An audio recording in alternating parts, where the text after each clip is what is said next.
2년 전 서해 북단 해상에서 실종됐다가 북한군 총격을 받고 숨진 해양수산부 공무원 사건. 당시엔 자진월북이란 결론이 났었죠. 2년이 지난 후 해경과 군이 자진월북을 단정할 근거를 발견하지 못했다며 수사 결과를 완전히 뒤집는 결론을 발표하면서 파장이 커지고 있습니다. 관련 내용과 함께 정치권 이슈들 짚어보죠. 오늘 이 시간 장해찬 전 인수위 청년소통 TF단장 그리고 설주환 민주당 법률지원단 소속 변호사 나오셨습니다. 어서 오시죠. 안녕하세요. 안녕하십니까. 우선 이번 발표에 대해서 어떻게 들으셨는지부터 듣고 싶습니다. 일단 정말 말도 안 되는 일이 벌어진 것 같습니다. 지난 정부에서는 사실상 월북 정황이 매우 짙은 것으로 단정하는 발표가 나왔었는데 알고 보니 국방부와 해경에서 이 월북 정황을 인정할 만한 근거들을 찾지 못한 겁니다. 그렇다면 2년 가까운 시간 동안 명예훼손당했던 이 사망한 피살 공무원과 그리고 그분의 유가족분들이 받았던 상처, 억울함, 원망 이런 것들을 어떻게 갚아드려야 할지 그리고 대한민국 정부의 존재 의미가 국민의 생명을 최우선으로 지키는 것이어야 하는데 무슨 이유에서인지는 모르겠지만 참 안타깝게 생명을 잃은 우리 공무원을 월북자로 몰아붙이면서까지 숨겨야 했던 진실이 무엇인지에 대해서 국민들이 분노하고 의구심을 품을 수밖에 없는 것이고요. 이제 여기서 끝나는 것이 아니라 진상규명의 첫 단추가 풀린 것이기 때문에 필요하다면 대통령 지정 기록물까지 공개하는 모든 방법을 동원해서라도 진실을 밝혀서 유가족분들 남은 이 안타까움이 없도록 그리고 정부가 국민의 생명을 최우선으로 지킨다는 것을 좀 보여줄 수 있도록 남은 조치들을 더 해나가야 될 것 같습니다. 진상규명의 첫 단추를 꿰낸 일이라는 말씀을 해주셨는데. 네네.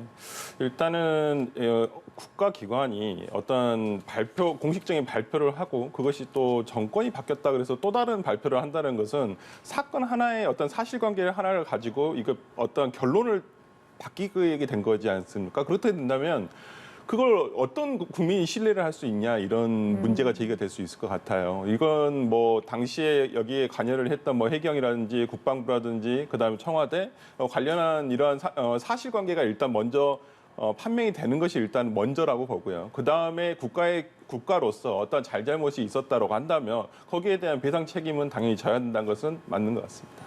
일단 국민들 입장에서는 막연히 그대로 받아들이지 못하는 일임은 확실한 것 같은데 당시에는 도박 비탓에 월북을 했다고 2년 전에 발표를 했다가 지금은 월북 의도를 찾지 못했다라고 사과를 했습니다. 이렇게 번복을 한 이유에 대해서는 뭐라고 보면 될까요? 일단 몇 가지 사실관계부터 확인을 해드리면 빚이 있었던 것은 맞지만 네. 갚지 못할 정도의 거액은 아니었고요. 이 공무원 A씨가 한 변호사와 함께 채무 탕감을 위한 절차를 밟고 있었습니다.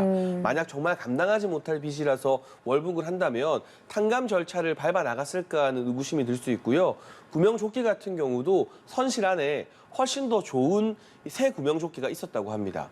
그런데 이 A씨가 착용하고 있던 구명조끼는 작업을 위해서 이 선상 작업이 위험하기 때문에 그냥 제일 좋은 구명조끼가 아닌 다른 걸 입었다고 해요. 정말 의도적인 월북이었다면 그 배의 선실 안에 있는 훨씬 더 좋은 구명조끼를 착용하지 않았겠습니까? 또 월북이라는 중차대한 결정을 내린다면 상식적으로 우리가 본인의 집 컴퓨터나 이런 걸 통해서 북한에 갔을 때 어떻게 되는지, 뭐 어떤 대우를 받는지 등을 검색해 볼 수 있는데 그 당시에도 수사를 했는데 그런 검색 기록도 나오지 않았어요. 또 당시 언론 보도를 보면 이 A씨에게 아들도 있지만 딸이 있는데요. 이 어린 딸을 너무 아껴서 딸바보로 소문이 날 정도였다는 보도가 있었어요. 그럼 최소한 자신이 월북을 하면 그 사랑하는 아들이나 딸에게 편지 한 장 정도 남기지 않겠습니까? 그런 게 전혀 없었단 말이죠. 그러니까 월북이라고 100% 확신할 만한 정황이 없었다는 반대 증거도 많이 나왔는데 너무 성급하게 그 당시 해경과 국방부가 월북자로 몰아붙였던 것이 아닌가 하는 비판을 받을 수밖에 없고 만약 청와대로부터 외압을 받아서 그런 일찍 결론을 내렸다면 이건 굉장히 심각한 국기문란 사태가 되는 것입니다. 그리고 이 무죄 추정의 원칙이라는 게 있어요. 이거는 뭐 인권 중요하게 생각하는 민주당 분들이 더 중시하는 가치인데 100% 증거가 없을 때는 일단 무죄로 보는 것이 우리가 민주사회에서 누리는 권리입니다. 그렇다면 의심스러운 정황이 있다 하더라도 반대 증거가 있고 100% 월북했다는 증거가 없으면 일단은 우리 국민이고 우리 공무원이기 때문에 월북 의도가 없는 것으로 이걸 열어놨어야 되는데 2020년도 해경 발표 보면요. 완전히 단정을 지어요. 그리고 사실상 인민재판을 한 것이나 다름없기 때문에 그때의 책임자들, 지금 오늘 동아일보 단독 보도를 보면 서훈 안보실장이 강하게 연루되었다는 의혹도 제기되고 있는데 뒤늦었지만 철저한 재수사를 통해서 필요하다면 문책과 법적 처벌까지도 이어져야 될 아주 중차대한 사안이라고 생각합니다. 네, 일단 잠시 속보 소식부터 전해드리고 얘기 이어가도록 하겠습니다. 누리호의 발사에 대해서 23일 이내에 그 발사 여부가 결정될 예정일 텐데 이와 관련해서 속보 소식 한번 짚어드리도록 하겠습니다.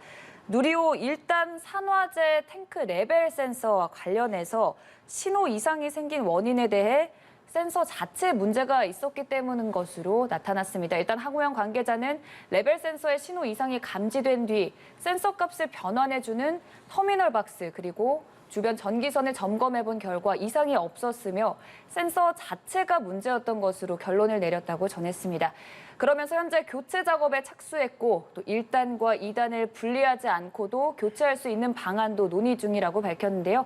관련 내용은 계속해서 저희가 들어오는 대로 전해드리도록 하겠습니다. 일단 앞서서 이 수사에 대한 결과를 번복한 이유에 대한 정황상 증거가 있었음에도 이에 대해서 결론이 난 것은 외압이 있었을 수도 있고 의혹을 많이 제기를 해주셨는데 이 부분에 대해서 어떻게 생각하세요? 일단 이 사건은 정쟁의 대상이 돼서는 안 된다고 봅니다. 이게 네. 일단은 정쟁의 대상이 돼버리면 과거 저는 LLM 그 기록물 사건이 바로 연상이 되거든요. 그걸 어떤 정파적 이익에 따라서 어떤 남북 관계에 대한 국가 보안이라든지 어떤 통치 행위로 볼 수 있는 것까지도 이것을 서로 정쟁의 대상이 돼버린다면 어느 한쪽에 따라서 또 이것이 풀리지가 않을 수가 있거든요. 이거 계속 정치권에서 공방만 가고 이건 정확하게 객관적으로 당시에 그러면 어저께 해경에서 내놓은 결과를 보더라도 그러면 월북이 아니다라는 근거도 제시하지 못했단 말이에요. 정확하게 그냥. 당시에 사건은 사실관계는 하나인데 그 당시에는 이렇게 판단을 했었는데 지금은 이렇다. 근데 그러면 월북이 아니라는 근거는 무엇이냐? 아까 그 장혜철 평론가께서 말씀해 주신 대로 그러한 근거들을 들면서 얘기를 한다든지. 근데 당시에도 다 그 근거는 나왔던 내용들이거든요. 그러면 왜 이것을 그 당시에는 이렇게 판단했고 이 당시에 이렇게 판단되었는지 그러면 그거에 대한 최초 판단자는 누구인지 이런 부분들은 어떤 보고 개통이라든지 이런 부분들을 살펴봐서 이 부분에 대해서 사실관계가 일단 명확하게 드러나야지만 다음에 대해서 누가 그러면 그렇게 판단을 했느냐 이렇게 그걸 따져볼 수 있을 것 같거든요. 그리고 거기에 대한 책임이 누구한테 있는가. 근데 지금 이제 그것을 대통령 기록물까지 이제 보자라고는 하지만은 대통령 기록물을 그렇게 나중에 예를 들어서 어떤 정파적인 이해관계라든지 사실관계 판명을 위해서 뭐 국회에 볼 수 있는 제도적인 장치는 있습니다만은 이런 일일이 다 그렇게 해가지고 대통령 기록물을 보게 된다면 대통령 기록물을 보존 기간 동안 공개하지 않도록 돼 있는 법의 취지도 어긋날 수가 있거든요. 그래서 이 부분은 저는 정파적인 이해관계를 떠나서 일단은 사실관계 왜 당시에 거기까지 가게 되었으며 월북이라는 단어가 누구한테서 나왔으며 어떻게 듣게 되었는지 그걸 군에서 그냥 판단하지는 않지 않았겠습니까? 그러니까 이러한 사실관계가 먼저 제시가 된 다음에 판단이 돼야 될 것 같습니다. 월북이 아니라는 근거도 없다. 사실관계를 우선 표명하는 게 먼저라는 말씀을 해주셨는데 앞서서 일단 월북이 아니라는 증거들에 대해서 언급을 해주셨고 그렇다면 당시에는 수사가 일단 월북 의도가 있다고 했고 2년이 지난 지금 번복을 한 이유에 대해서는 우리가 어떻게 받아들이면 될까요? 아니, 명확한 거죠. 확실한 증거가 없을 때는 변호사님 말씀처럼 월북인 게 확실한 증거도 없고 월북이 아니라는 확실한 증거도 없으면 일단 아닌 걸로 추정하는 게 맞는 거예요. 왜냐하면 월북자라고 낙인이 찍히면 이분과 이 가족들의 명예에 정말 많은 훼손이 되게 되는 것이잖아요. 그렇기 때문에 억울한 상황 그리고 민감한 상황에서는 무죄 추정의 원칙이 적용되는 것처럼 100% 확실하지 않을 때는 가능성을 열어두고 추정을 하지 않아야 되는 게 기본적인 정부 기관의 방침이어야 되는데 왜 확실한 월북 증거가 없음에도 불구하고 2년 전에 섣부르게 발표했느냐. 그게 문제인 거죠. 그렇기 때문에 윤석열 정부에서 다시 재조사를 해서 그럴 만한 100% 단정할 증거가 없었다라고 재조정을 한 것입니다. 이게 뭔가 정권이 바뀌었다고 정치적으로 다시 발표를 하는 것이 아니라요.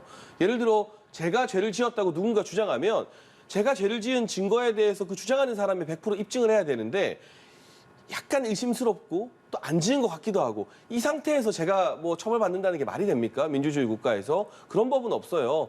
이게 의심을 하는 쪽, 뭐 이 죄가 있다고 주장하는 쪽에서 100% 확고부동한 증거를 가져 나와야만 이제 유죄 처벌을 받을 수 있는 거 아니겠습니까? 법정에서도. 그렇다면 어느 뭐로 살펴봐도 2년 전에 이 발표가 지나치게 섣부르고 성급해서 유족과 특히 그 어린 아들과 딸에게 큰 상처를 끼친 부분이 있다. 그리고 그 당시 정부 발표에 동조해서 이분을 월북자로 몰아붙였던 민주당의 정치인이나 또 서울시민 세금 받는 교통방송의 한 라디오 진행자 이런 사람들 같은 경우는 지금이라도 저는 유족들 찾아가서 사과해야 된다고 보는 것이고요. 유족들이 의심을 품을 만한 정황을 문재인 정부와 전 대통령이 많이 만들었습니다. 예를 들면 이게 사망 6시간 전에 군에서 첩보를 인지하고 사망 3시간 전에 문재인 전 대통령에게 서면 보고가 되었다고 하는데 그 3시간 동안 과연 얼마나 적극적인 구호 조치와 지시가 내려졌는가 이 부분도 명명백백히 밝혀야 하는 부분이고 이후에 이 사건 때문에 NSC가 소집됐는데 문재인 전 대통령이 주재하지 않아요. 그리고 아카펠라 공연을 보러 가셔요. 아무리 사건 발생 후 이틀이 지났다지만 우리 국민의 목숨이 지금 쓰러진 것을 계기로 NSC가 열렸는데 대통령이 그 자리에 참석하지 않고 아카펠라 공연 보러 가는 걸 어느 가족들이 어느 국민들이 이해할 수 있겠습니까? 마지막으로 법원에서 국가 안보와 직결되는 문제가 아닌 부분에 대해서는 정보 공개하라고 1심 판결을 내렸어요. 그런데 문재인 청와대에서 굳이 항소를 합니다. 공개 못하겠다고. 그리고 시간을 끈 다음에 이걸 대통령 기록물로 지정해버렸거든요.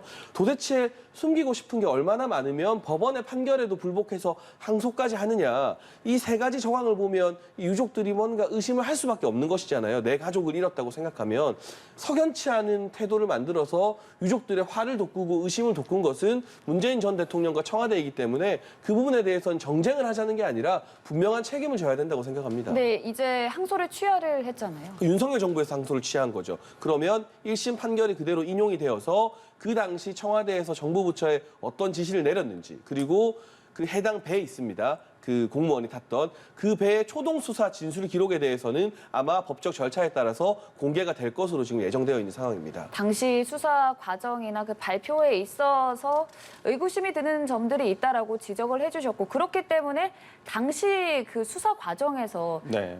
정권의 눈치 보기를 한 것 아니냐는 비판도 나오는 것 같습니다. 예, 뭐 당연히 이게 청와대까지 보고가 됐었을 상황이고요. 그리고 청와대에서도 그러니까 이것을 정확하게 아마 이게 우리 수역이나 우리나라 영토 내에서 일어난 일이라면 더 명확하게 알 수 있었겠죠, 사실관계를. 그런데 우리도 이것을 예를 들어서 감청을 통해서 했다는 부분은 지금 그 보도가 된 부분이니까 말씀드려도 될 것 같은데 그러면 지금 지금 휴전선 근경 그다음에 우리나라 국군이 예를 들어서 우리나라 군이 이것을 주도적으로 할 수 있는 것도 아니고 또 미군과도 연결이 다 돼 있을 거란 말이에요. 그렇다고 한다면 이 부분을 과연 공개하는 것이 지금의 어찌 보면 정전 상황에서 옳은 것이냐 이런 판단을 했을 것이고 당시의 수사 결과도 마찬가지로 어떠한 단서들이란 것들은 그런 군의 감청 결과라든지 이런 것들을 바탕으로 해가지고 아마 나타났을 거라 생각을 하거든요. 당연히 그 당시에 그 하태경 의원이 국방위에서 얘기를 국회에서 얘기를 하신 거 보면 질문 상태 보면 그 실종자가 전환자가 직접으로 하는 육성이 있느냐 이런 말이 있거든요. 근데 육성은 당연히 없죠. 그걸 그 북한 수역으로 있는 상황에서 육성을 할 수는 없는데 북한 군끼리 주고받은 어떤 무선 통신을 아마 감청하면서 이 사람이 이런 말을 한 것 같다라는 추정을 한 것이거든요. 그렇다고 한다면 뭐 당시에는 왜 월북에 가까웠을까? 그러니까 어제 발표나 그때 발표나 솔직히 그 말의 뉘앙스만 다르지 결과는 똑같아요. 그 당시에는 월북으로 추정된다라는 거였거든요. 강력하게 추정된다라는 것이었고 추정이란 말은 어떤 객관적 사실이 나오면 뒤집힐 수 있다는 얘기거든요. 근데 어저께는 월북으로 볼 근거가 없다. 단정할 수 있는 근거는 없다라는 거였거든요. 그렇다고 한다면 둘 다 같은 말인데 한쪽은 좀 어떤 주관적인 뉘앙스가 실렸다고는 볼 수는 있을 것 같습니다. 그래서 당시에 어떤 진짜 아까 동아일보에서 발표한 대로 서훈 안보처장이 그런 뉘앙스로 얘기를 했다든지 아니면 누군가 거기에 대한 판단을 내렸다고 한다면 이건 밝혀져서 그게 국가의 고의나 과실이다라고 한다면 그 부분에 국가 배상을 해야 된다는 것이죠. 이런 상황이다 보니 핵심 증거를 알 수 있는 대통령 기록물에 대한 공개 여부를 두고도 논쟁이 벌어지는 것 같습니다. 아마 유족 측에서는 대통령 기록물 공개하기를 원할 겁니다. 네. 그래야만 보다 정확한 증거나 상황을 파악할 수 있기 때문이죠. 그런데 제가 앞서 설명드린 것처럼 문재인 정부 청와대에서는 이 법원 판결을 불복해서 항소를 하면서 시간을 끌고 이제 대통령 임기가 끝날 때 이걸 기록물로 지정을 했어요. 15년 동안 공개가 불가능합니다. 하지만 두 가지 방법이 있습니다. 고등법원에서 명령서를 내거나 또는 국회 제적의원 3분의 2 이상이 찬성하면 됩니다. 네. 고등법원 명령서까지는 또 법적 다툼이 있어야 되기 때문에 2, 3년의 시간이 소요될 거예요. 국회에서 민주당과 국민의힘이 합의하면 당장이라도 이 조치를 실행할 수 있습니다. 그런데 지금 민주당도 억울하다고 하잖아요. 윤건영 의원 같은 경우도 이건 우리가 뭐 의도적으로 그 당시 뭐 종전선언이나 북한과의 평화 모드 때문에 월북으로 말한 거 아니다라고 말하고 있고, 만약 이게 지금 국민의힘이나 저희가 주장하는 것처럼 월북을 조작하고 공작한 것이라면 국기문란 사건이 되어서 문재인 전 대통령도 책임을 피할 수 없는 부분이기 때문에 어떻게든 이건 진상규명을 해야 돼요. 그리고 진상규명을 하는 게 여야 모두에게, 무엇보다 우리 국민인 그 유가족분들에게 도움이 되는 일입니다. 그렇다면 우상호 비대위원장이 이 여야 합의를 통한 대통령 기록물 열람을 반대할 이유가 없지 않겠는가. 조만간 돌아가신 분의 유족이 우상호 비대위원장 찾아가서 대통령 기록물 열람에 협조해달라고 요청할 거라고 들었거든요. 그렇게 됐을 때 우상호 비대위원장이 안 된다고 거부하게 되면 뭔가 또 국민들이 의심하겠죠. 대체 뭐가 무서워서 무엇을 감추려고 이것을 공개하지 않는 것일까. 과거 이제 민주당 분들이 NNL 사건 이야기 많이 하시는데 그것도 막상 공개하고 보니까 오히려 민주당에서 이거 봐라, 우리가 했던 말이 맞지 않았느냐라는 주장을 또 하기도 했어요. 네. 그러니까 이게 공개가 안 되면 서로 다른 주장을 가지고 정쟁을 할 수밖에 없어요. 깔끔하게 공개를 하고 진상을 규명하고 유족분들의 한을 풀어드리는 게 정치권의 도리라고 생각됩니다. 말씀처럼 15년간 공개되지 않는 대통령 기록물을 우리가 보기 위해서는 어찌됐든 국회의원 3분의 2 이상의 동의가 필요합니다. 민주당이 없이는 불가능한 일이거든요. 응할 것이라고. 이건 일단 우상호 비대위원장이 할 수 있는 일인가를 일단 생각을 해봐야 될 것 같아요. 네. 우상호 비대위원장이 지금 8월에 예정돼 있는 전당대회까지만을 하기 위한 비대위이거든요. 근데 네. 이것을 뭐 일단은 제가 봤을 때 우상호 비대위원장보다는 원내대표인 박홍근 의원이 훨씬 더 키를 갖고 있다고 볼 수가 있을 것 같고요. 이 우상호 비대위원장에게 이것을 물어본다고 한들 어떠한 이 부분에 대해서 좀 고민을 좀 하실 거는 같아요. 왜냐하면 아까도 말씀드렸다시피 대통령 기록물을 지정한 어떤 의도는 있거든요. 그 기록물 법에 의해서도 이것을 공개하지 않도록 하는 것도 다 이유가 있기 때문에 그 부분에 대해서 어떤 사건이 있을 때 이걸 무조건 이렇게 공개를 해야 된다, 이렇게 한다는 것은 법의 취지도 몰각될 수 있기 때문에 저는 그 부분에 대해서는 좀 고민이 될 부분이다라고 생각합니다. 그러면 유족이 또 앞서서 우상호 비대위원장을 만나가지고 기록물 열람 합의 그리고 특검을 해달라고 요청할 생각이다까지 밝혔는데 이 부분도 네, 특검까지는 충분히 저는 해도 네. 괜찮다고 봅니다. 이건 어찌 되었건 간에 수사를 해야지만 사실관계가 드러날 수 있는 부분이거든요. 그렇기 때문에 뭐 지금 뭐 경찰이나 검찰에서 이 부분을 할 수 있으면 하고, 그렇지 않다 미진하다 보면 특검을 통해서 어떤 사실관계를 일단은 소명하는 것이 일단 먼저일 것 같습니다. 알겠습니다. 이 부분은 추후에 더 얘기가 들어오는 대로 할 얘기들이 많을 것 같고, 다음으로 여야 산업부 블랙리스트 의혹을 두고도 어제 이어서 오늘도 공방이 치닫고 있습니다. 이제 윤석열 대통령도 입장을 밝혔는데 정치 보복이라는 지적에 대해서 민주당 정부 때는 안 했느냐라고 네. 말을 했거든요. 네, 오늘 아침에 그런 네. 말씀을 하셨는데 그러면 그때 그 수사하신 분 누구십니까? 지금 윤석열 대통령입니다. 그러면 본인이 했을 때도 정치 보복이었었고, 그럼 지금도 정치 보복 본인이 하시고 계시다는 얘기잖아요. 그러니까 둘 다 본인이 하신 거예요, 수사를. 네. 뭐 민주당에서 그러면 안 했지 않느냐. 저는 이건 저번에 정말 이 부분하고 너무 똑같다고 봐요. 이 대통령의 말씀 뉘앙스나 어투인지는 모르겠는데 뭐 예전에는 민변이 다 도배하지 않았느냐. 그럼 민주당 정부에서 했던 거 그럼 지금 정부에서 똑같이 하겠다는 것입니까? 그렇지 않아야 되지 않겠습니까? 정치라는 것은 미래를 보고 하는 것인데 나 과거에 이랬으니까 너도 했는데 왜 나는 안 돼? 똑같거든요. 그러면 이런 식의 정치가 된다면 또 다시 했을 때 그러면 너희도 그러면 계속 반복된다는 거예요. 그러니까 모르겠습니다. 윤석열 대통령이 과거 그 수사를 이끌었던 분이세요. 적폐청산이라는 어떤 과거의 잘못을 했는데, 그리고 정치 보복이냐? 이 부분은 좀 따져봐야 돼요. 당시에 박근혜 정부가 어떻게 실각이 됐습니까? 탄핵을 통해서 실각이 된 거예요. 탄핵이란 것은 대통령이 그만큼 법에 어긋나는, 그러니까 어떤 정치를 잘못했다는 게 아니라 법에 어긋나는 행위를 했기 때문에 탄핵을 된 것이거든요. 거기에 따라서 당시에 정부에서 잘못을 위법한 부분에 대해서 수사를 했던 것이고 그것을 정치 보복이라고 보면 안 되죠. 그래서 지금 이제 민주당이 얘기를 하는 것은 과거의 인사 문제. 민주당에서도 지금 말씀하고 있는 부분은 그렇습니다. 위법한 사항에 대해서는 처벌받아야 된다는 거예요. 수사해야 되고 처벌받아야 되는 건데 그렇지 않은 것들 있잖아요. 예를 들어 통치행위라든지 정책, 그다음에 정책 실현 행위라든지 그다음에 뭐 인사 집행이라든지 이런 부분에 있어서 모든 걸 전부 다 사법의 잣대로 들이댄다면 그것이 과연 옳은 것인가? 그러면 우리가 앞으로 인사를 하거나 정책 방향을 제시할 때 다 검찰의 허가 받고 아니면 확인 받고 해야 된다는 얘기밖에는 안 되거든요. 이게 정말로 윤석열 대통령이 말씀하시는 법과 원칙에 따른 것은 아닙니다. 정치라는 게 있어야 돼요. 예, 저는 그렇게 봅니다. 네, 보복 수사라는 점을 또 시사해 주신 것 같은데요. 근데 저는 잘못한 걸 수사하지 않으면 검찰, 경찰의 직무유기로 더 큰 문제가 번진다고 생각을 합니다. 그리고 수사라는 것이 과거형일 수밖에 없어요. 요즘 톰 크루즈 나오는 과거 마이너리티 리포트라는 영화처럼 네. 이 사람이 미래에 무슨 죄를 지을지 알아서 미리 수사할 수는 없잖아요. 과거에 저지른 죄에 대해서 혐의가 쌓이고 이 증거라든가 진술이 나오게 되면 그때 가서 수사를 할 수밖에 없고 정권 교체기에 이전 정권에 대한 수사가 왜 많이 시작되느냐. 이건 검찰이 정치적 성향이 있어서가 아니라요. 정권이 교체되기 전에는 공무원들이 진술을 안 해요.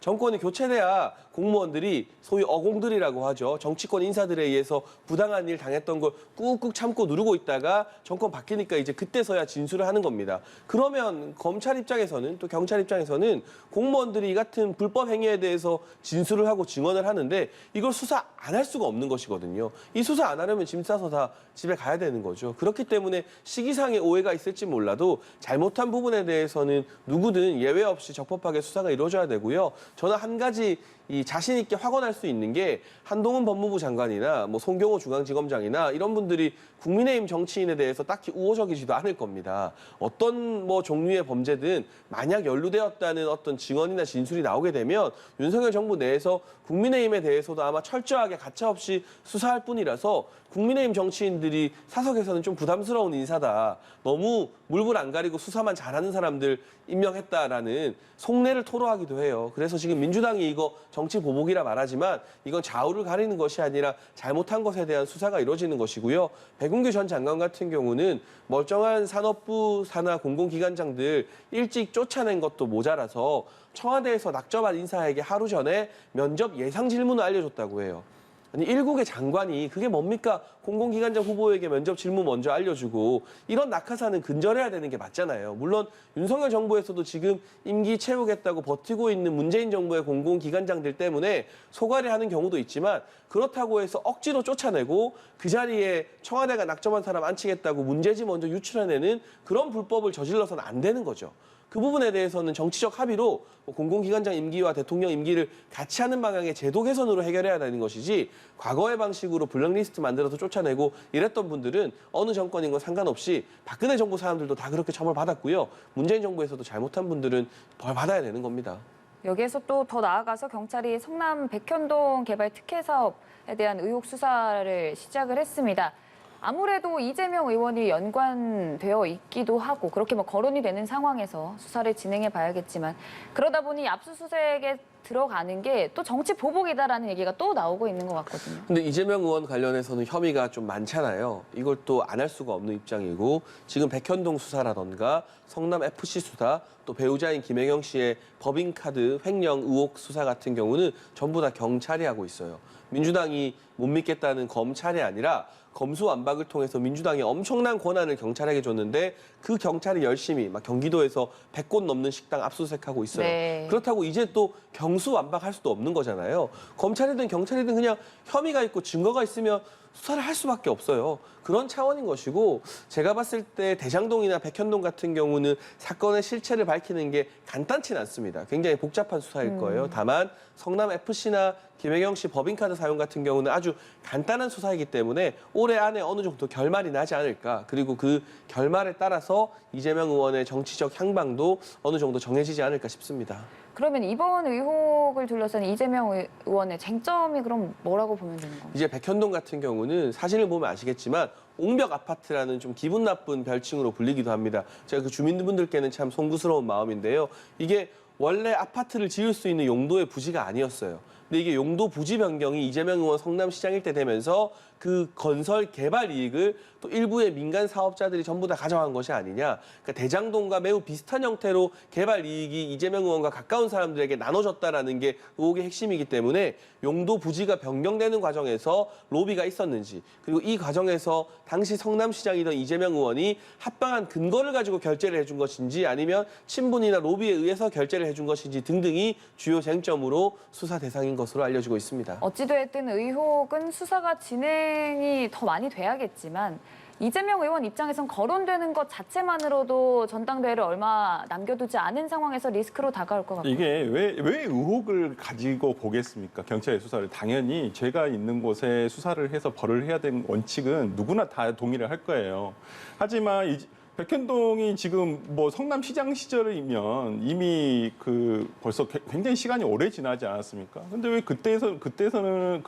그때에는 아무렇지도 않게 그냥 뭐 수사가 진행되지 않다가 이게 이제 대선 끝나고 낙선한 다음에 이게 수사가 이루어지느냐. 그 이상하지 않겠습니까? 그러니까 당연히 잘잘못을 따져야 되는 것은 맞아요. 뭐 그 당시에 예를 들어서 이재명 의원이 당시 시장을 하면서 예를 들어서 허가 과정에서 뭔가 잘못됐다라든지 허가를 잘못했다든지 법에 어긋나는 부분이 있었으면 그 부분에 수사를 하면 되는데, 근데 수사라는 것도 수사의 시의적 설성이 있어야 되는데 뜬금없이 지금에 와서 이것을 한꺼번에 어떤 정말 이렇게 어저께 조홍천 의원이 말씀드린 대로 뭐 몽골 기병식 수사 방법을 이렇게 몰아붙이면 그게 과연 옳은 방법이냐? 저는 일단은 그런 좀 의도가 조금 의문이다라는 생각. 시점 자체도 그렇고 네. 민주당에서는 어찌됐든 보복 수사라는 점을 아예 뭐 차치할 수는 없는 상황인 것 같은데 네. 이런 상황에서 한동훈 법무부 장관이 이번 보복 수사의 중심에 있다라는 발언이 나오기도 했습니다. 일단은 뭐 경찰이 주로 하고는 있습니다만은 어차피 이게 검찰과 전부 다 이게 어제 협의를 해서 진행이 되는 것이거든요. 그리고 이런 수사는 과거에 뭐 윤석열 현 대통령이 검찰총장 시절에 그런 말씀도 했었어요. 어떤 중요한 수사에 어떤 검찰총장의 의지가 없는 경우는 없다. 그렇다고 하면 지금 검찰총장이 있습니까? 지금 결론이잖아요. 그러면 지금 법무부 장관이 거의 검찰총장, 물론 대검차장이 검찰총장의 대리를 하고 있습니다만은 어차피 법무부 장관이 이걸 모르겠습니까? 그렇기 네. 때문에 민주당에서는 이걸 한동훈 법무부 장관이 본인은 어떤 구체적인 사건에 대해서 지시하지 않는다고 하지만은 글쎄요, 그걸 곧이곧대로 듣기에는 조금 의문이 있습니다. 생각이 있으십니까? 저는 뭐 한동훈 장관이 적절한 대답을 했다고 생각을 하고요. 구체적인 수사 사건에 대해서는 지휘하지 않는 게 방침이기 때문에 뭐 이렇다 저렇다 언급을 하는 것부터 불필요한 오해를 초래할 수 있죠. 잘 차단하는 것 같고, 다만 누가 되었건 그게 뭐 여당 정치인이건 야당 정치인이건 불법의 의혹이 있다면 수사해야 되는 것도 분명하고요. 한 가지 제가 동의하는 것은 검찰총장 임명 좀 서둘렀으면 좋겠다. 총장 임명 추천위원회가 아직 구성이 안 된 것으로 알려지고 있는데 이 위원회 구성부터 해서 검찰총장이 임명돼야 한동훈 장관이 좀 무리하게 받는 정치적 공격으로부터도 자유로워질 수 있을 것 같거든요. 그런 차원에서 한 장관의 대답이나 태도에는 아무 문제가 없지만 다소 늦어지는 감이 있는 검찰총장 임명 추천도 속도를 내면 좋겠다는 생각까지 덧붙이고 싶습니다. 근본적으로 원구성이 이루어져야 모든 일들이 빠르게 진행이 될 수 있을 텐데 생각보다 장기화되는 양상이거든요. 그 법사위원장이 결국 네. 쟁점인 것 같아요. 민주당 입장에서는 법사위원장을 주고 싶진 않은데 그렇다고 이걸 강대강으로 끝까지 투쟁해서 자신들이 가져가자니 지난 이 1기 상반기 국회에서 해놓은 약속을 어기는 것이기 때문에 대선과 지선에서 심판받고도 계속 오만하다라는 비판이 좀 두렵겠죠. 그래서 지금 공전 상태로 두는 것 같고요. 이렇게 국회 공백이 장기화되면 책임은 집권 여당이 더 크게 진다는 그런 정치적 계산을 민주당이 하는 것 같기도 합니다. 이 부분에 대해서는 박홍근 원내대표와 또 국민의힘 권성동 원내대표가 자주 만나셔서 빨리 해결을 해야 되는 거고요. 법사위원장 2년 동안 했잖아요. 그런데 과거에 한나라당이 150석 넘게 가져가고 또 보수주의 계열인 이회창 전 총재 자유선진당이 한 20석 넘게 가져가서 범 180석을 여당이 가져갔던 적이 있어요. 그때 통합민주당 의석이 80몇 석밖에 안 됐습니다. 그때도 국회의장은 여당이 하고 법사위원장은 야당 목으로 줬어요. 그런 전례가 있는데 이제 와서 본인들 의석이 많다고 해서 그 전례를 깨고 국회의장과 법사위원장을 둘 다 동시에 가져가겠다고 하는 것은 좀 지나간 과거와 비추어 봐도 너무 맞지 않는 일이 아닌가. 이 부분에 대해서는 민주당이 욕심을 포기하면 깔끔하게 해결될 문제 같습니다. 그러다 보니 일각에서는 민주당 내에서도 법사위원장을 넘겨주자라는 주장도 나오는 것 같습니다. 일단은 합의 내용을 다시 한번 봐보면 당시에 법사위에 체계 자구 심사만을 하도록 한다. 일단 그렇게 위상을 변화시킨 다음에 국민의힘에게 주겠다라고 했거든요. 일단 선행 조치가 되어야지만 된다는 것이죠. 지금 법사위가 어찌 보면 옥상옥이에요. 다른 법사위원회 다른 위원회에서 거의 상황 역할을 하고 있거든요. 특히 민주당으로서 우려를 하는 것은 과거에 여상규 의원이 국민의힘 전신 정당에서 법사위원장 할 때 통과를 안 하는 거예요. 법이 아예 통과가 안 돼요. 통과가. 다른 위원회에서 민생 관련 법을 하더라도 이것이 전부 다 법사위원회에서 통과가 안 되면 아예 본회의로 올라가지를 못하는 거예요. 그렇다고 한다면 법사위원회에서 이렇게 꼭 거의 국회의장과 같은 역할을 하거든요. 거의 위원회 자체가. 그렇기 때문에 이 부분에 대해서 차제에 어떤 시스템 변화를 주고 그다음에 국민의힘에서 하는 것은 문제가 없다. 이렇게 말씀을 드린 겁니다. 민주당에서는. 일단 이 부분도 조속히 합의가 이루어져야 또 진행이 되는 상황인 것 같고 당 내부적인 내용을 마지막으로 해보겠습니다. 국민의힘 내부적으로도 지금 내용이 지속되고 있는 게 이준석 대표, 안철수 의원, 이제 배현진 최고위원까지 나서서 이준석 대표를 저격하는 듯한 말을 했거든요. 사실 대선 전 그리고 초기만 하더라도 어찌 보면 친 이준석이라고 분류되던 의원이 지금은 자기 정치는 없을 것이다. 조금 날선 발언을 내세우는 것은 이유는 뭐라고 보면 될까요? 배현진 의원은 친홍이었죠. 네, 그렇죠. 네, 친홍준표 대표. 그래서 이분을 이제 새로운 친윤이다라고 언론에서 네. 많이 부르고 있는데 저는 친홍이다라고 개인적으로 생각을 하고 있고요. 다만 뭐 이런 개파 나누기 이전에 혁신이 하겠다는데 뭔가 논리적 명분이 부족하면 비판할 수 있어요. 그런데 우리가 대선 이기고 지선 이겼으니까 더 혁신하는 모습 보여주겠다는데 대체 비판할 구석이 어디에 있는 거죠? 이게 자기 정치라고 하는데 일단 최재형 의원부터가 이준석 대표 사람이 아닙니다. 그리고 이준석 대표 제가 사석에서도 많이 지적하지만 네. 자기 사람 안 만드는 게 제일 단점인 사람입니다. 그런 사람에게 자기 사람 챙긴다, 자기 정치한다고 하는 건 이 비판의 포인트가 비껴나가도 좀 많이 비껴나간 것 같아요. 그리고 나머지 최고위원들에게 이 혁신위원 추천권을 다 줬잖아요. 이걸 자기가 장악하고 싶었으면 최재형 위원장이랑 당대표가 혁신위원 구성하면 되지 굳이 추천권을 최고위원에게 주겠습니까? 이제까지 혁신이 많이 있었습니다만 최고위원들에게 혁신위원 추천권 준 전례가 거의 없어요. 가장 가까운 혁신위가 홍준표 전 대표 때 혁신이었던 것 같은데 그때도 그냥 당대표가 다 지명했습니다. 아니면 혁신위원장이 다 지명하거나요. 이게 어떻게 보면 당대표가 상대적으로 젊기 때문에 그리고 원외이기 때문에 좀 부당하게 비판을 받는 요소가 많다라는 생각이 들어서요. 이 부분은 혁신위가 출범하고 최재형 위원장이 성과를 많이 낸다면 자연스럽게 해결될 문제로 보이고요.